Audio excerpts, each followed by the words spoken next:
In March 2023, Zlatan Ibrahimovic became the oldest scorer in Serie A history at the age of 41 years and 116 days. What made this achievement even more ridiculous was that he was only recently back from an 8-month injury layoff. This was to fix a knee issue that he had carried for 6 months of the 2021-2022 season. He could and probably should have had surgery on the issue as soon as it was diagnosed. But for Zlatan, this wasn't an option.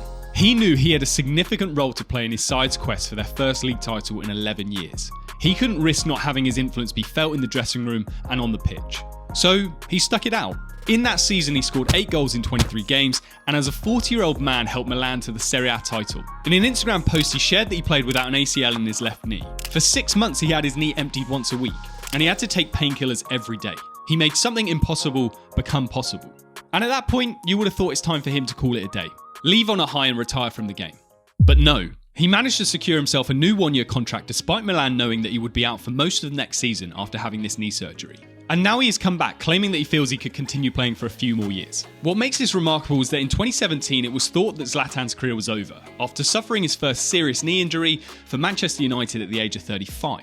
But somehow he came back, dominated the MLS, and decided that he had more to achieve in European football at the age of 38 when he re-signed with Milan. So how the has Zlatan done this? How has he dealt with these awful setbacks, things that could make any athlete want to throw in the towel? How has he come back time and time again? Well, in his case, winning this Serie A title and becoming the oldest scorer in the league ever are at the heart of it. What has enabled Zlatan to achieve these things is being completely and utterly goal obsessed. Now, we all have goals, but very few of us are absolutely relentless when it comes to pursuing them. And very few of us will sacrifice almost anything to achieve them. But for Zlatan, he was obsessed about helping Milan reclaim their throne as Italian champions for the first time in over a decade. And he was also secretly obsessed about becoming the oldest scorer in the league. Having such clear goals that you can't shake out of your head means that you're able to push through the hardest of setbacks, whether this be injury, day-to-day pain, or having to go through brutal medical and physical therapy treatment. If you don't have such goals and you've got nothing to propel you forward after a major setback, you can easily just get into a rut or fall into a dark place. And every goal just needs 3 simple things: what it is, how you're going to achieve it, and most importantly, why you want to achieve it. For Zlatan, he had clear what's to pursue. His how was very detailed in terms of all the things he had to endure to give himself a chance of coming back to achieve them. And his why was also so clear to him. Those 3 things are the ingredients needed to show true goal obsession. But this obsession is sometimes not enough on its own, particularly if the goal that you're pursuing is one that falls from your grasp, despite giving absolutely everything to achieve it. And this was a lesson Andy Murray learned when facing his most brutal career setback in 2012. In 2012, Murray was competing in the Wimbledon final against Roger Federer, who at that point had won 6 titles at this Grand Slam, whereas Murray was still yet to taste victory in a Grand Slam. It was the first time in 74 years that British man had reached the final, and the expectations were high for Murray to bring home the title. It was a pressure like no other. However, despite giving his all, Murray was unable to defeat Federer, losing in 4 sets. The loss was understandably devastating for Murray, who had worked tirelessly to reach the final, and he had the hopes and dreams of an entire nation riding on his shoulders. For Andy Murray, the easy thing would have been just to wallow in this setback. Up until this defeat, he'd been on a solid trajectory, getting to 4 semi-finals in his previous 5 Grand Slams. He was getting so close, but this defeat on home soil was a bitter pill to swallow. But he actually had a very unique chance to redeem himself. Despite the disappointment, Murray didn't let the defeat define him.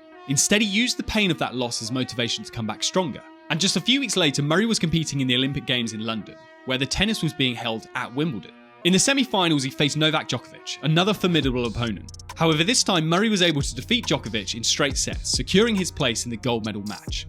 And in the final, Murray faced Federer once again, in front of a raucous crowd that was this time 100% on his side. The pressure was immense, but Murray was determined to use the pain of his Wimbledon defeat to fuel his performance. In a stunning display of tennis, Murray defeated Federer in straight sets, winning the gold medal and earning redemption for his earlier defeat. Murray's triumph at the Olympics was a turning point in his career.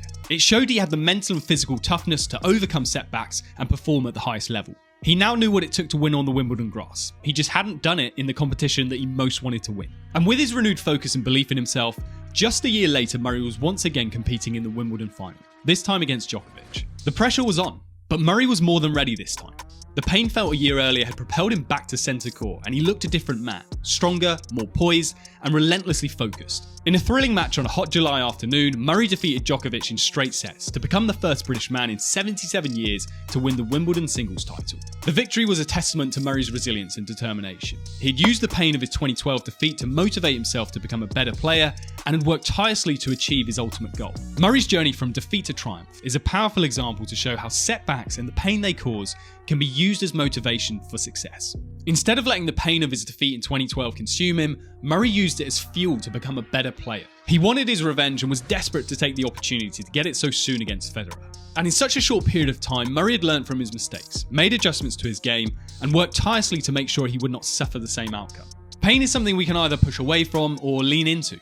And if we do the latter, that's often what allows us to grow in such a short period of time. And that's exactly what Murray did. But what if that pain is life-threatening? What if you face a setback that could be life or death? How do you overcome that? Well, perhaps the greatest story we can learn from about overcoming setbacks comes from Mario Lemieux. Lemieux is known as one of the greatest hockey players of all time. But in January 1993, the Pittsburgh Penguins starman was diagnosed with Hodgkin's lymphoma, a type of cancer that affects the lymphatic system.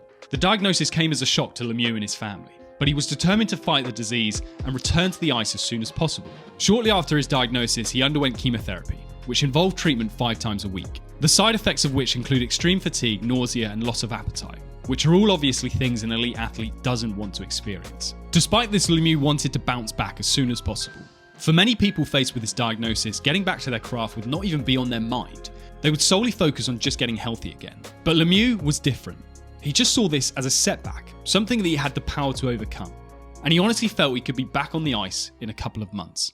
You could say this was borderline delusional, and that's because it was. A delusion is a fixed belief that's not amenable to change in light of conflicting evidence. The evidence for Lemieux was that he was sick.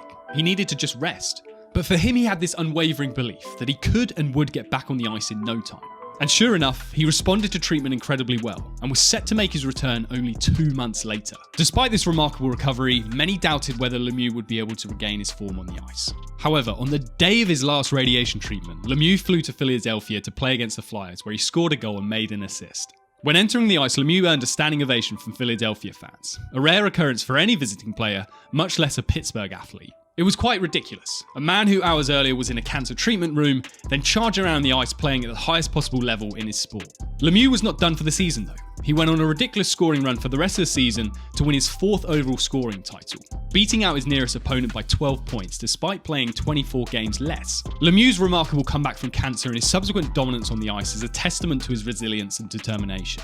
He refused to let his illness define him or hold him back, and instead thought deeply about how he could defy the odds. He had to be a little bit delusional to even fathom the idea of getting back on the ice so soon, and to also continue playing at a world-class level. There are some setbacks that are so shocking and testing that the only thing we can do is remain hopeful and faithful that we'll find our way back. Holding on to such beliefs are key, particularly when you have countless others around you telling you that you can't do something. Lemieux was able to drown out that noise and show that no setback, however damaging, can crush your spirit in the pursuit of excellence.